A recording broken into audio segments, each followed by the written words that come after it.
Friends, kites coaching classes के HPG के session में सभी का स्वागत है। देखिए, मैं वीडियो आपकी काफ़ी टाइम से बना रही हूँ, तो वीडियो को देखिए भी, शेयर भी करिए ज़्यादा से ज़्यादा। और अगला जो हमारा सेशन है वो है 1857 का जो रिवोल्ट हुआ था, ठीक है, उसके बारे में देखते हैं HP से रिलेटेड कि क्या हुआ था हिमाचल में। तो सबसे पहले तो आपको ना 1857 का जो रिवोल्ट है उसके रीज़न पता होना चाहिए कि कारण क्या हुए थे कि ये रिवोल्ट आपका हुआ। तो देखिए, इकोनॉमिक रीज़न भी थे आपके, सोशल रीज़न भी थे, और एक आपका जो बोलते हैं ना कि तात्कालिक, जो बिल्कुल आपका करंट में हुआ था वो, ठीक है। तो कुछ रीजंस आपको मैं बता देती हूँ। देखो, 1857 से पहले आपके क्या हुआ कि बहुत सारे उन्होंने रिफॉर्म्स किए, ठीक है। जैसे आपने देखा होगा सती प्रथा को एबलिश किया, फिर नर बलि आपकी बीच में उसको एबलिश किया, फिर जो शिशु वध यानी कि चाइल्ड अवार्ड जो करते थे, अवार्ड तो उस टाइम पे नहीं होता था, क्या करते थे कि बच्चों को पैदा होने के बाद मार दिया जाता था। इन चीज़ों पर प्रतिबंध लगा दिया। तो ये तो हो गए आपके सोशल रीजन। ऐसे ही बहुत सारे आपके क्या थे, छोटे रीजन नहीं बोलेंगे पर बड़े बड़े सोशल यानी कि सामाजिक कारण थे। अब आर्थिक कारणों में देख लेते हैं हुआ क्या था कि जो कि आपके भारतीय सैनिक जो थे वो बहुत ज्यादा मात्रा में थे। मतलब उस टाइम पे देखो, मोटा आपका जो बोला गया है कि टोटल 3 लाख आपके सैनिक जो थे वो ब्रिटिश सेना में मौजूद थे।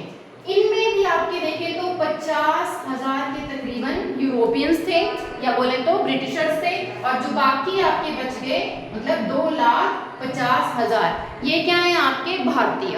जबकि बोला गया कि ये जो 50,000 है इनको जो सैलरी दी जाती थी वो बराबर थी जो आपकी 2,50,000 लोगों को दी जाती थी, इसके बराबर।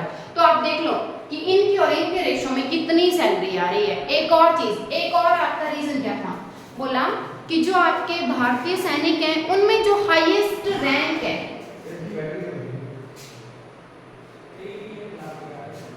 वो क्या था, सूबेदार।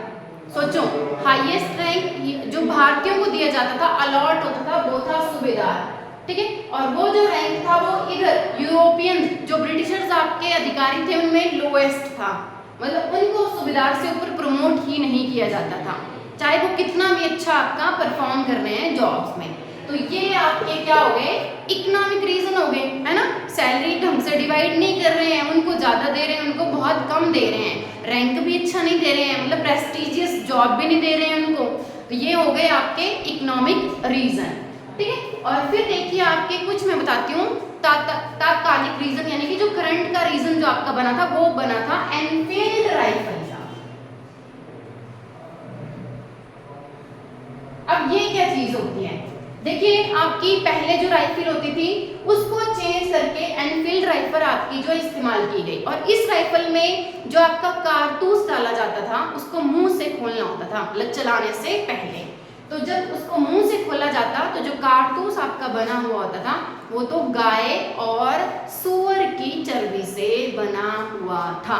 और ये जो आपका रीजन जब पता चला सैनिकों को, ये बात जब उनको पता चली तो उनके सेंटिमेंट जो है वो हर्ट हो गए, क्योंकि आपको पता है हिंदू जो है आपके वो गाय को पूजा करते हैं, और जो आपके मुस्लिम है वो सूअर की पूजा करते हैं। तो दोनों जो कम्युनिटी हैं उनकी क्या हुई, धार्मिक जो आपकी आस्था है वो प्रभावित हुई। और ये तात्कालिक रीजन में आता है, मतलब कि वो उसी टाइम का था। 1856 में आपकी ये राइफल जो थी इंट्रोड्यूस हुई थी। इसके अलावा देखो, आपने 2 आपकी नीतियां सुनी होंगी, बहुत फेमस हैं। एक तो आपकी लॉर्ड डलहौजी की कौन सी, डॉक्ट्राइन ऑफ लैप्स, जिसको बोलते हैं हड़प नीति, और आपने पढ़ा होगा कैसे आपके डिफरेंट स्टेट्स जो हैं उन्होंने हथियाए थे। तो आप लोगों ने यहीं पे मुझे एक आंसर करना है कि जो हिमाचल है, हिमाचल से कौन सी ऐसी रियासत थी आपकी जो लॉर्ड डलहौजी ने हड़प नीति के तहत आपकी हत्या ली थी, ठीक है। तो मुझे कमेंट सेक्शन में जरूर आंसर करिएगा कि कौन सी रियासत जो है आपकी हड़प नीति के द्वारा डलहौजी ने हड़प ली थी, ठीक है, हत्या ली थी। और दूसरा था आपका सहायक संधि।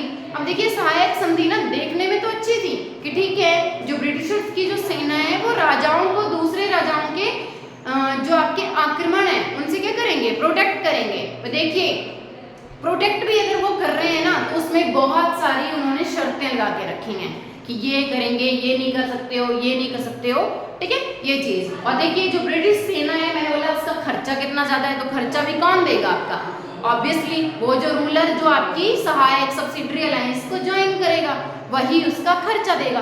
तो ये कुछ रीजंस हैं जिनकी वजह से आपका क्या हुआ था, रिवोल्ट हुआ था, ठीक है। अब देखिए शुरुआत कहाँ से हुई, तो हम इंडियन हिस्ट्री में पढ़ते हैं आपका कि जो आपकी बैरकपुर छावनी है वहां पे मंगल पांडे ने क्या किया, एक ब्रिटिश जो सेना के अधिकारी थे उनको मार दिया, और जब उनको मार दिया तो उनको क्या हुआ, फिर फांसी की सजा सुना दी गई मार्च 1857 में, ठीक है, मार्च 1857 में उनको फांसी की सजा सुना दी गई। फिर 2 महीनों के बाद, मई मंथ की बात आ रही है, आपका जो मेरठ वाला एरिया है वहां पे विद्रोह उठता है, और इस विद्रोह की घटना के बाद सीधी आपकी न्यूज पहुंचती है अंबाला और दिल्ली, ठीक है, कहां आपकी न्यूज पहुंच जाती है, अंबाला और दिल्ली, और दिल्ली से आपकी ये खबर फिर कहां आती है, एचपी में।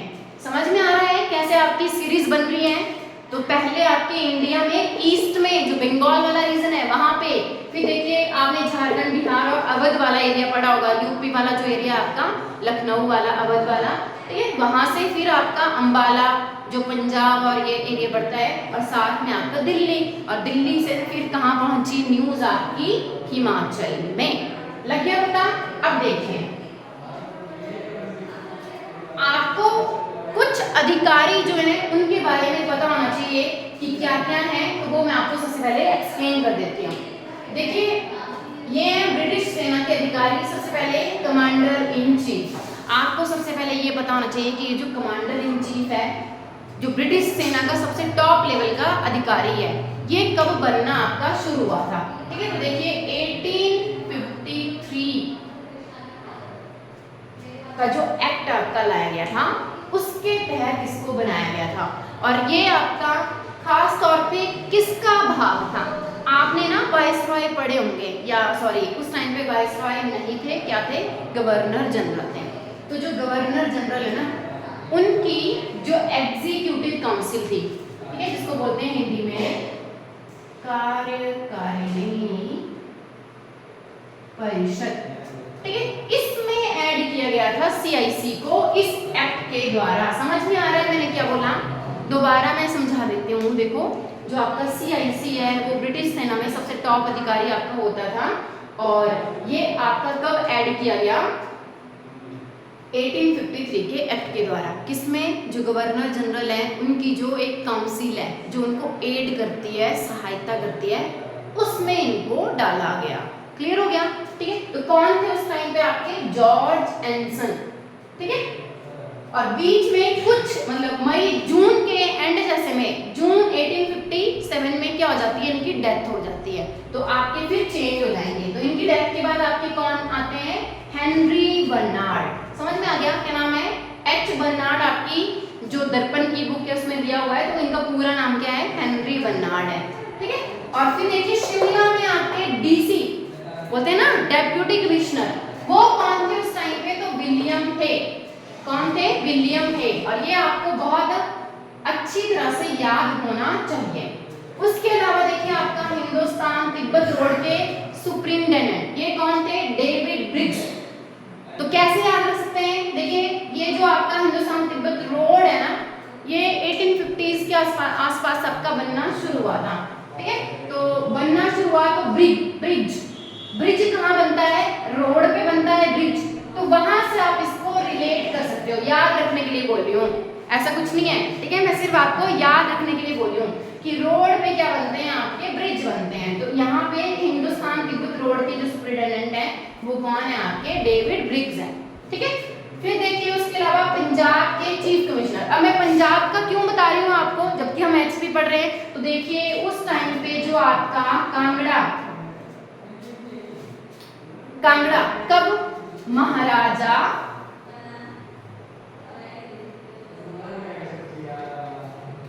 रणजीत सिंह से रिलीज करने के बाद जो आपका कांगड़ा है वो किसके पास चला गया, ब्रिटिशर्स के पास चला गया। और उन्होंने जो है इसको किसके तहत आपका ले लिया था, पंजाब वाले एरिया में ले लिया था। तब आपको मैं बता रही हूँ ये पंजाब के कमिश्नर, ठीक है, क्योंकि कांगड़ा वाला जो रीजन है आपका वो उस टाइम पे किसके अधिकार में था ये। बट ऐसा नहीं है, इन्होंने फर्दर आपके आगे एक टेलर करके नाम आता है, ठीक है, टेलर करके, ये उस टाइम पे कांगड़ा में अपॉइंटेड होते हैं।